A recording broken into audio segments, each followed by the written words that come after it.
What's going on, guys, and welcome back to another episode of my new career mode. This is episode number 19, and we start today's episode off with a useful monthly report. We've now entered May, so you can see these three players have been given May boosts. Serini looks okay, Kamisa looks good, and the goalkeeper looks pretty average, but even so, those are their three players in our academy. 2 are 15, the goalkeeper's 16, so we'll wait until next season before promoting them all, and there you go. And also, we had our first injury of the season as well. That is absolutely crazy, isn't it? We've got the whole way through the season without a recognised injury, and we've got one here for Engels. He's going to miss the rest of the season. He'll be out for 8 weeks with a training injury.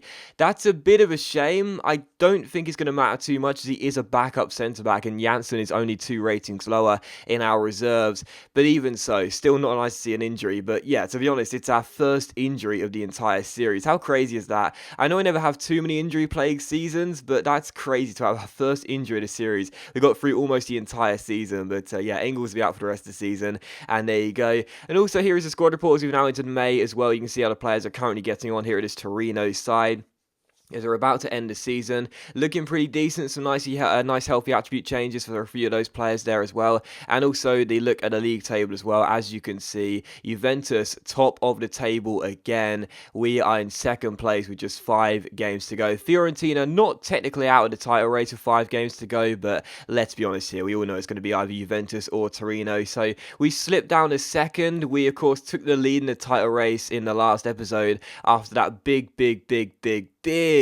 huge win against Juventus by 4-1 at the Stadio Olimpico di Torino in one of the biggest games of the season. But then we drew the last game against Palermo, a goalless draw. So we surrendered our lead at the top of the table after just 1 game. So frustrated about that, because with 5 games to go, with us having a better head-to-head record, there is still a huge chance that we can win this title. You know, we're certainly not out of it just because we drew that last game, and Juventus are back top of the table right now. It's still neck and neck. It's still anyone's title right now, and it's still going to be a frantic finish to the end of the season. It just means now that if Juventus win all their remaining 5 games, they'll be crowned champions. But that is a big ask anyway, as they've got a couple of big fixtures to come. Still, we take on Empoli for the first game of today's episode. Here is the relegation threatened side come and take us on the Stadio Olimpico di Torino. Obviously, drawing the last game, we want to get back to winning ways in this one after that goalless draw against Palermo. The first chance is full to us, but Danilo's shot was well saved by the goalkeeper. But then in the 12th minute, we get the ball back. Danilo slides it through towards Gabbiadini, who strikes the ball towards goal. And what a great finish that is by Manolo Gabbiadini.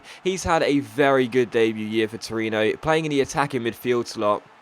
When I signed the guy, I wasn't really too sure how well he was going to do, but he's been very good. He's such a good finisher of the ball. He's a really big handful for opposition defenses. His off-the-ball movement seems really good, which is really underrated for an attacking midfielder. But he seems like he's always in the right areas, always makes really good forward runs. That was a very nice one there, and a great finish with a weaker right foot into the top corner. Absolutely no chance for the Empoli goalkeeper. It's his 9th goal in a Serie A season, and it's Torino 1, Empoli 0. So we take the lead in this game. Just a few minutes later, though, Empoli had a great chance to equalise. They get themselves inside here. Eventually, as I'm backing off with Blanta, a tackle comes in from behind, and the referee awards a penalty to Empoli.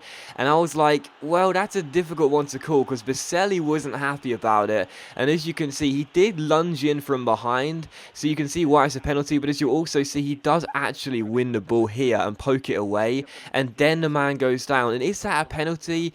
That's a difficult call, because he wins all of the ball, and then the man goes down. Personally speaking, I wouldn't have given a penalty, but you can see why it's given. I always say that. You can see why it's given, and the referee does award the away side a penalty. So a penalty to Empoli and a great chance for them to equalise here. Saivet stands up to take it, sends Padelli the wrong way, and does give the relegation threatened side the equalising goal. So Saivet with the goal there, and again, a frustrating goal to concede, because we just took the lead a few minutes ago, and then we give away that penalty, which again was, let's just say, debatable, and sadly for us, Padelli can't save it.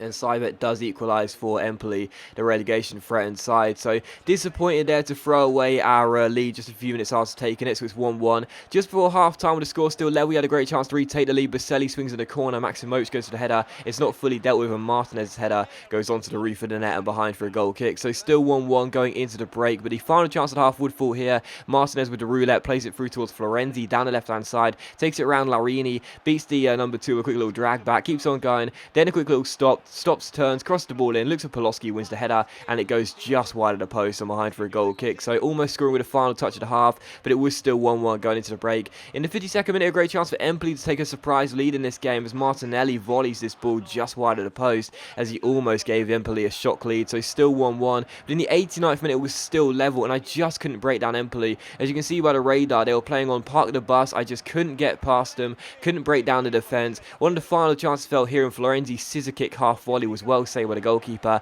and turned behind for a corner. So still 1-1. Looks as though we're going to have back-to-back draws and a massive blow here. But in the 90th minute, Bolanta finds Poloski. His shot is well saved by the goalkeeper. However, Lorondo turns in the rebound, and it's jubilation here at the Stadio Olimpico di Torino.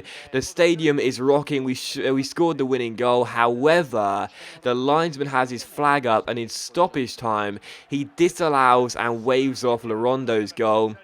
He came off the bench, but sadly, the goal doesn't stand and the game finishes as a 1-1 draw. So a huge blow for us. We thought we'd scored the winner in stoppage time. How we didn't win the game, I've got no idea. But instead, the referee waves it off for offside, and that is a huge blow. Sepe got my man of the match. He was pretty good in goal for Empoli. But yeah, an absolutely massive blow for us, because that's now, I think it's our 4th draw in 7. I'll have to check and possibly do a speech bubble for that. But even so, it's our 4th draw in a few games regardless, and in quick succession as well, 2 in a row, and that was a big loss to us right now, because as you can see, Juventus won their game, and they are now 3 points clear of us at the top of the table with just four games to go. Don't get me wrong, there's still chances for us to go ahead and win this league title, but the momentum is with Juventus right now. That was a massive blow, and the fact of the matter is, if you want to win the league title in a competition like this, in the Serie A, where Juventus are always so strong, you can't be drawing home games against a 19th place side. I'm sorry, but that was just not good enough. So I was really frustrated about that game because we should have won. Yes, we were pretty misfortunate. The penalty was quite debatable. Had an offside goal in stoppage time. The goalkeeper played pretty well. But even so, you can't afford to slip up in those games, man. Seriously, it's been a really inconsistent run of form for us as late. And, you know, after that big win against Juventus, I was thinking, that's it. Momentum with us. We're now top of the table. We're going to start winning these final games and surely go on to win the Serie A title. But, you know, to have those 2 draws against Palermo and now against Empoli, just not good enough. And we have to do better than that. So coming into this game against Genoa away from home here, the fact of the matter is, if we didn't win this game, it's all about Juventus now, and they're surely going to go on to win the title. So from the first minute, my goal was simple: get the ball in the back of the net and score goals. You know, right from the first minute, look clinical, look good, look strong, look composed, and that's exactly what we did in the first 6 minutes. Gabbiadini swings in across, and who's there to head it in the centre? Alberto Poloski, of course, the main man, our number 9, heading it past the goalkeeper, getting his 23rd goal in the Serie A this season, and making it Genoa 0, Torino 1. So perfect start in a must-win game. In the 41st minute, again, a great chance for us here as Poloski heads the ball backwards towards Gabbiadini. He got our first assist. He picks out Benassi. The shot is saved by Perin. However, Quagliarella turns in a rebound and makes it Genoa 0, Torino 2. So back in the side in place of Martinez and back amongst the goals as well. The number 27 makes it Genoa 0, Torino 2 just a few minutes before the break, and it's exactly what we needed. Baselli's shot was saved by Perin, who I think should have done better. Quagliarella's on hand to tap in the rebound and get his 8th goal of the season and make it Genoa 0, Torino 2. And on the stroke of half-time, a great chance to make it 3-0 as Florenzi sprints down the left-hand side, cuts past his man, keeps on going, gets himself inside, chips it into Poloski, and his header ends up hitting the post and goes behind for a goal kick. So the first half was just controlled by us. We were looking really strong, but it was 2-0. And going into the break, did we let off? Of course we didn't. 4 minutes after the restart, Gabbiadini gets on the ball, drags it back and finds Florenzi. He picks out Poloski, step overs round the number 2 for Genoa, and puts the ball into the back of the net, gets his 2nd goal of the game and makes it Genoa 0, Torino 3. So 3 goals up in a must-win game, 50 minutes in, and this is exactly the type of response you want after 2 very disappointing draws. The last game against Empoli being very disappointing. This is how you want to respond. Poloski's 2nd goal of the game. Gabbiadini scored. Sorry, not Gabbiadini. Quagliarella scored in this one as well to make it 2-0 at that stage. It's now 3-0 to Torino, and in the 70th minute here, as Florenzi goes down left-hand side, he gets his shirt pulled, he hits the deck, and the referee awards a penalty with 20 minutes to go. So the number 2 for Genoa, Tambe, not having a very good game at all. Capped off there with a penalty given against him, and it's a great chance to make it 4-0 from the spot. So Florenzi getting pulled down by Tambe there with the shirt pull. Can't really complain about that one, and a great chance to make it 4-0 from the spot. Poloski is going to stand up and take it. This is a great chance for him to grab his hat-trick and make it 4-0 to Torino. So it's going to be Poloski against Perin. Who is going to come out on top in the battle of this wits? Poloski or Perin, number 9 or number 1? It's Poloski the Punisher, of course, punishing Genoa, making it Genoa 0, Torino 4. And he picks up the match ball because he's got his first ever hat-trick in a Torino shirt, and it's also the first hat-trick of the series as well. His 25th goal in the Serie A. Genoa 0, Torino 4. What a performance. And in the 78th minute, we weren't done. Quagliarella finds Florenzi, finds Danilo, and he should have made it 5-0, but our right-back shot goes just wide of the post and behind for a goal kick. But, you know, after 2 disappointing draws, after 4 draws in, again, I think it was 7 games, you know, we haven't been playing very well at all. We've been in an inconsistent run of form. The Juventus game was absolutely incredible, but it seemed like it was just going to be a one-off thing after the way we played the last 2 games. But in this game, every single thing went right. Every single player was playing absolutely fantastically well. And in the 84th minute, after some nice passing here, Baselli finds Florenzi, picks out Quagliarella inside towards Martinez, lovely ball to Darmian, great free ball towards El Kaduri, he slides it across the face of the area, picks out Quagliarella, makes it Genoa 0, Torino 5, and what a lovely team goal that was. Absolutely superb build-up, superb passing move, absolutely brilliant build-up there, and a nice finish by Quagliarella as well. Genoa 0, Torino 5, and, you know, Juventus maybe watching this game, yes, you know, we know we've been stuttering over the past couple of games, we know over the past few weeks we've been a little bit inconsistent,